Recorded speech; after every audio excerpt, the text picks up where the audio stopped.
What makes the nation of Liyue so iconic is its beautiful representation of Chinese culture and history. However, this great nation actually has two sides. While one side of Liyue is a modern human world representing man-made achievements throughout Chinese history, the other side of Liyue represents a much more mysterious and ancient era. The history of Liyue is an era riddled with tales inspired directly by legends found in Chinese culture. The characters who reflect those ancient legends are the Adepti, a group of immortal beings who have the closest ties to the Archon Rex Lapis, and even the establishment of Liyue itself. Since these characters have the deepest connections to Chinese religion and folklore, I'll be using this video to explain all the connections I could find between them and the specific Chinese legends they were based on, like analyzing the Buddhist origins of Xiao and the Yakshas, comparing Ganyu to the ancient Chinese Qilin, and even Yanfei to the legendary Xiezhi. Moreover, this video will also focus on how the higher Adepti like Zhongli, Guizhong, and Cloud Retainer are all connected to the immortal Xian of Chinese Taoism. Because there was a lot of research in this video, timestamps are in the description if you would like to skip to a certain part. And as always, if you want more videos where I discuss the real-life cultures of Genshin Impact, please consider subscribing for more content. With that being said, please sit back and enjoy the video.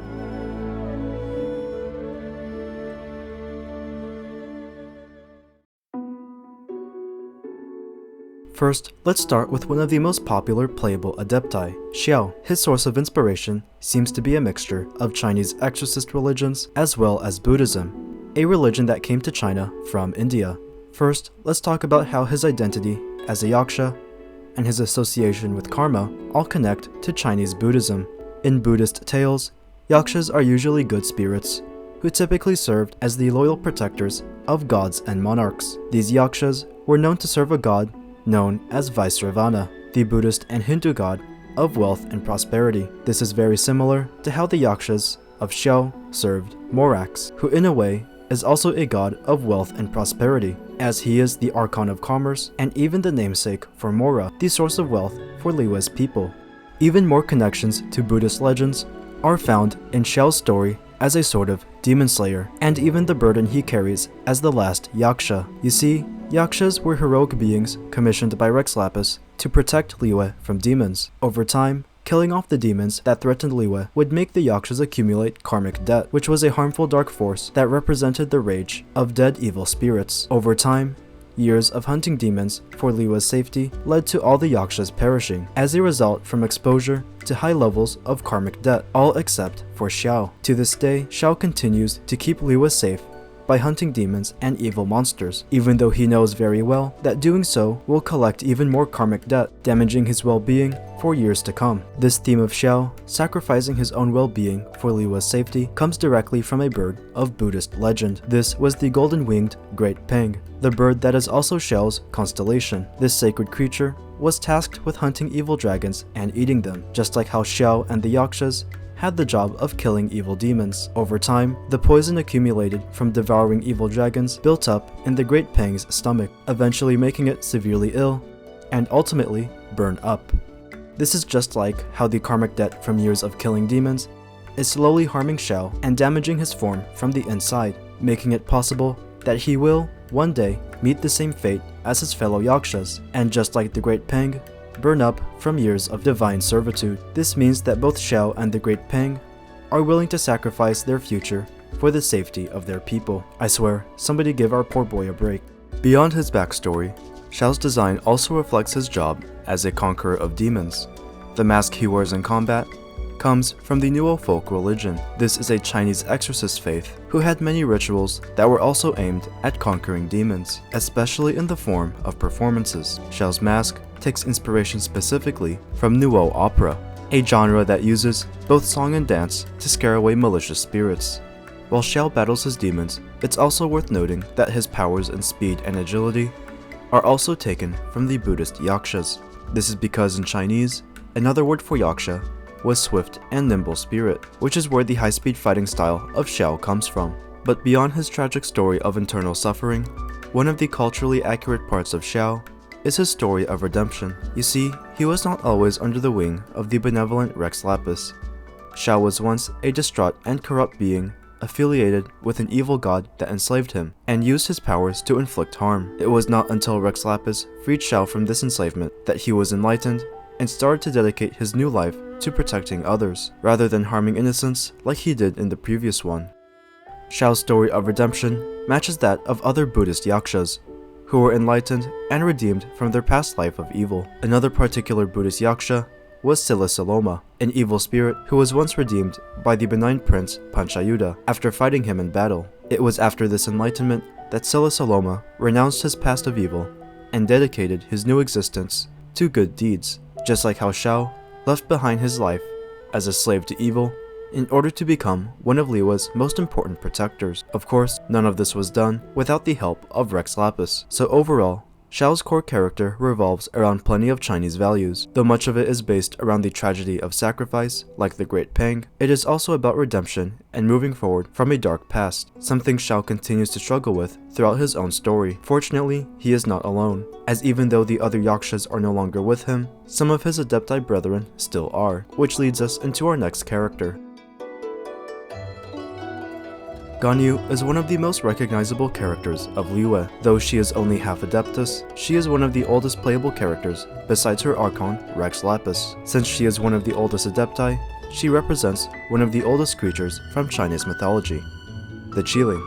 But how exactly does her character match with this legendary beast? In both Liyue and China, Qilins have a consistent responsibility to care for plants and living beings. So let's start with Ganyu first, and then compare her to an actual Qilin. When we look at the contract Ganyu made with Rex Lapis, it was to ensure the well-being of all living things in Liyue, basically to care for every person, animal, and even plant all across his country. Because of this contract, she works as a general secretary in the Liyue Qixing established by Rex Lapis, where she actually tries to study and log the herbs used for Liyue's traditional medicine. Because of this contract, that responsibility for caring for every living being in Liyue also seems to carry over into her everyday life. She tries her best not to harm even the smallest of creatures, as she refuses to eat animals and spends half of her demo trailer defending a tiny flower from a horde of monsters. Even her character card says, "Do no harm to plants or insects." The care that Ganyu has for every breathing soul in Liyue is taken directly from the lore surrounding the Qilin, just like how Ganyu was appointed by Rex Lapis to take care of his nation's plants and animals. The Chinese Qilin was appointed by one of China's earliest emperors to take care of the living things of his kingdom. The medicinal care Ganyu gives to Liyue is also seen in the healing works of the Qilin, as this beast was known to purify dirty water and even take care of newborn children. In regards to wisdom, the two also seem to have parallels in the knowledge they pass down to their people, specifically written knowledge. I mentioned earlier that Ganyu is a secretary within the Liyue Qixing, who uses her skills in writing to take care of thousands of important papers that record the medicinal herbs of Liyue. Likewise to Ganyu's job in writing, the Qilin was also associated with the birth of China's first form of written language, which was found on the back of a Qilin. It is also worth mentioning that Ganyu and her Chinese source of inspiration have very similar personalities. As I said earlier, Ganyu avoids harming even the smallest plant or insect, as they are still living things, with Ganyu going as far as to defend one little sugar flower from getting stepped on by a pack of monsters. In Chinese mythology, the Qilin also follows this habit of protecting small plants, especially in the way that it refuses to step on them. The Chinese Qilin would choose to float or even walk on water to avoid stepping over innocent plants, just like how Ganyu tries to prevent the hilichurls from stepping on the flower. Going back to the ability to walk on water, Ganyu also possesses this talent, especially when using her cryovision on a body of water. Overall, Qilin were known by the Chinese as gentle and benevolent spirits, which is reflected in the way Ganyu carries herself. She is usually mild-mannered, kind to everyone she meets, and tries her best to help her colleagues in the Qixing, even if it means losing sleep. Now, let's move on to Liyue's favorite lawyer, Yanfei, who is the star attorney and perhaps Saul Goodman of Liyue.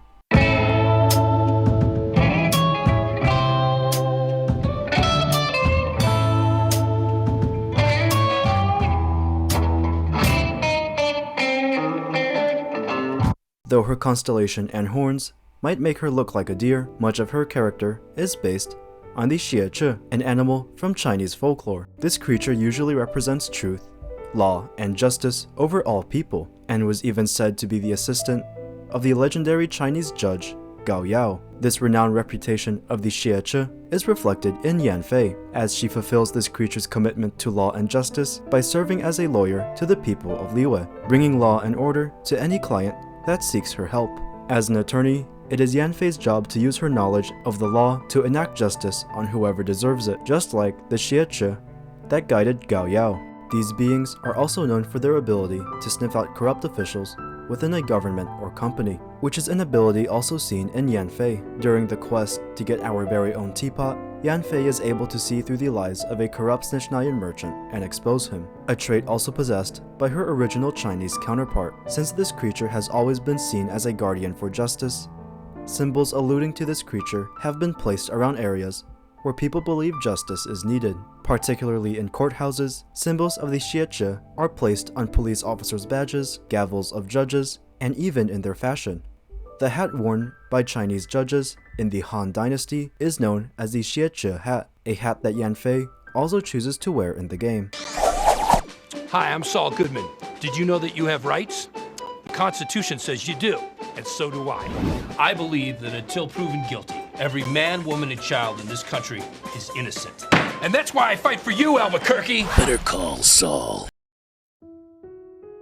Now, let's move on to the Adepti of Zhuiyuan Karst, a religious pilgrimage site for the people of Liyue. The residents of this area include Zhongli, as well as his closest friends, which are Mooncarver, Mountain Shaper, Cloud Retainer, and even his late partner, Guizhong. Its former inhabitants also include Cloud Retainer's human apprentice, Shenhe, and even Streetward Rambler, the former identity of now Madame Ping. These immortal Adepti are mostly based on the Xian, a group of immortal beings from the native Chinese religion of Taoism. Much like how Liweians refer to the Adepti as illuminated beasts, the Chinese translation of Xian also means illuminated immortal. The first question you may be asking is, why are most of these Adepti in the forms of cranes? In Chinese culture, cranes are perceived as one of the most sacred beings on earth, which is why they believed that the Xian could transform into cranes if they wished to go on long journeys. This is similar to how the Adepti of Liyue also transformed into cranes themselves, especially Mountain Shaper and Cloud Retainer after the events of the Archon War. It is also worth mentioning that Xian are not idle creatures either, as those who transform into cranes are thought to have gone on long journeys. The Adepti too follow this migratory pattern, as during some of our quests, Mooncarver and Mountain Shaper left Zhuiyuan Karst to go on a long journey to search for treasure. In addition to Cloud Retainer, her human apprentice, Shenhe, is also modeled after a Xian's crane. Even though she is not an Adeptus herself, the character Shen literally meant an immortal, like a Xian, but the full name, Shenhe, is also synonymous with the name Xianhe, which fully means red-crowned crane. This is a real bird species found in China that is often associated with the Xian, and even has red color accents, as seen in Shenhe's own character design. But what is the deeper connection Shenhe has with the immortal Xian? We all know that Shenhe was an abandoned human child that was adopted and raised by the Adepti, which is why she possesses adeptal strength and is even welcomed as one of them. This story of a human being training to become like the immortal Adepti is most likely inspired by another Taoist legend. Taoists believe that humans could go on a sort of quest to become an immortal Xian themselves, which is why they believed that many Xian were not born immortals, but instead humans who trained hard enough to become one of them. So even though Shenhe was not born as an Adeptus, the way she was trained to almost become one reflects the Taoist legend of a human being training hard to become one of the legendary Xian. Furthermore, Taoists were also known to pray to the Xian in order to ask for help in their lives. This is the same exact treatment received by the Adepti, since just like the Chinese, the people of Liyue would also make holy pilgrimages to Zhuiyuan Karst just to pray and give reverence to these immortal beings. Moreover, the specific practices done to worship the Adepti are taken directly from Chinese religious practices. During important holidays, such as Lunar New Year, it is common for Chinese families to cook food and offer it to the altars of deities, especially the ones that they wish to receive help from. Likewise, visitors at Mount Aotsang also left food and offerings for the Adepti, especially on the table where Cloud Retainer, Rex Lapis, and Guizhong used to dine together. Besides deities, food is also offered at the graves of family and friends, which is exactly what is done to Xiezhi's grave during the Liyue Lantern Rite. But beyond food offerings, Another Chinese practice held by the Adepti goes to another religion we mentioned earlier in the video, Buddhism. Although originally from India and Nepal, Buddhism easily blended into Chinese culture due to the similarities it has with Taoism, resulting in beliefs and practices that often blend these two faiths together. For this blend of Taoist and Buddhist practice, let's take a look at Guizhong. In addition to being one of the most kind-hearted Adepti, Guizhong was also one of the most enthusiastic and outgoing, especially in the field of engineering.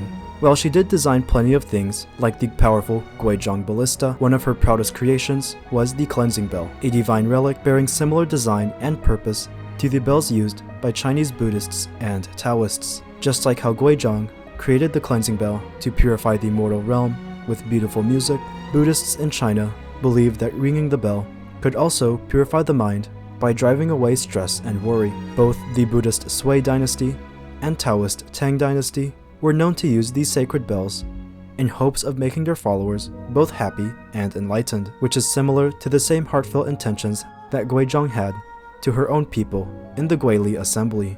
But there is one more subtle connection Guizhong has to both Buddhism and Taoism. Besides bells, there is the idea of reincarnation, a common belief found in both religions. Though not confirmed, there are subtle hints and theories that Guizhong might have been reincarnated as Ningguang. While the Futui harbinger Sandrone may seem a lot more like Guizhong, Ningguang has more characteristics that allude to Guizhong's personal will. Both share a common interest in watching over their people, especially from similar places. Just like how Guizhong created the Realm of Clouds to watch Liyue from above, Ningguang also created the Jade Chamber to monitor her city from the sky. As Guizhong collected remnants of Conrian technology, Ningguang also scavenged for the remnants of Jadeite. Both women used their findings to create mechanisms of unmatched potential. The two even had similar willpower. Just like how Guizhong was willing to lay down her life for her people in the Archon War, Ningguang willingly sacrificed her life's work, the first Jade Chamber, in order to save Liyue Harbor from Osail. But the greatest hint at Guizhong following Chinese reincarnation has to be the use of glaze lilies. These precious flowers were always special to Guizhong, as they bloomed when she first met her partner, Rex Lapis. These special flowers are used specifically to ascend Ningguang, connecting her even more to this fallen Adeptus. So whether or not this theory is confirmed, just subtle hints at Guizhong's rebirth connects to those deeper Taoist and Buddhist values of reincarnation. Moreover, when Liweians refer to these Adepti, they often have sacred titles just like the Xian. Most of these titles end in the suffix er, implying that they are people who do something. Take for example, Moon Carver, Mountain Shaper, or Cloud Retainer. These are direct English translations to the typical Chinese honorifics given to the Xian. Usually in the Chinese language, these creatures have a longer title to their name, including the honorific Perfected Lord. However, these would be shortened into a 2-character title. For example, Cloud Retainer's full name is the Perfected Lord who retains the clouds by borrowing the wind, but it is shortened to the simple name Cloud Retainer.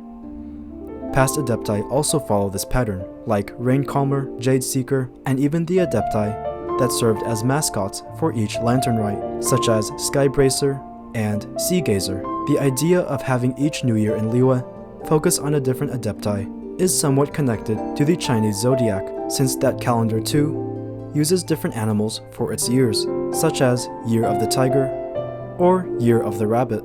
Moving on to other topics, the places where the Adepti live are also connected to the places that the Xian called home. Taoist texts indicated that the Xian would live high in the sky, just like how the Adepti made their homes high in the sky of Liyue, most especially in the tallest peaks of Jueyuan Karst. Take for example, Mount Outsung, where Cloud Retainer makes her abode, and where Rex Lapis once spent time with his closest friends.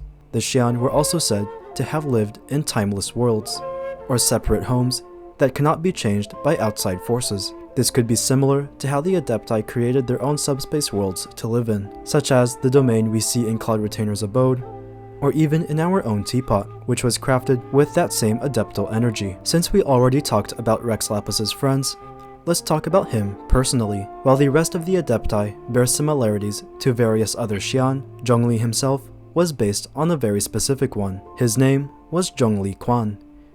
Much like how our Zhongli was the Archon of Geo, or stone, Zhongli Quan was an immortal who possessed his own stone-related powers, as he would use them to transform everyday rocks into gold and silver currency.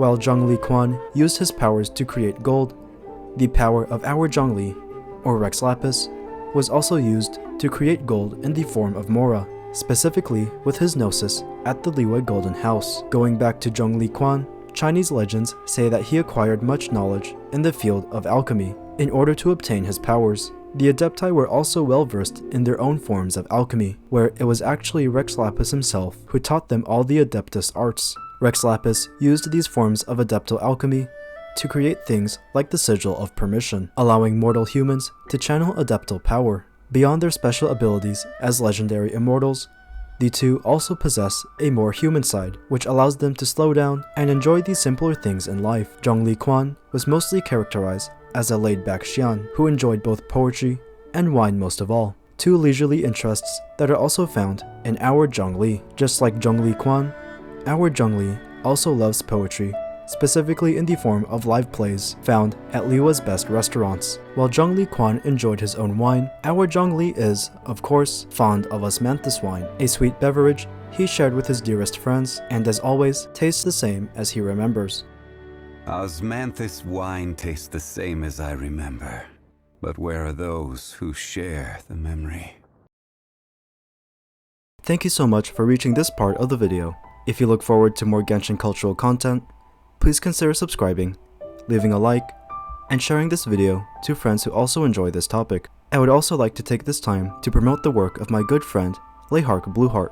Just like how I make videos that explain the cultural inspirations of Genshin Impact, she makes art portraying Genshin Impact characters in traditional real-life attire. Here's the Liyue characters in traditional Chinese Hanfu, Sumeru characters as Persians and Egyptians, Inazumans in Japanese kimonos, and much more. A ton of art will come from her in the future, so please consider following her on Instagram where you could see her latest works. If you want these paintings for yourself, please feel free to follow her on Etsy, where she has occasional sales on stickers, posters, and even her new Tevat 2024 calendar. Thank you so much for watching, and I'll see you all in the next video.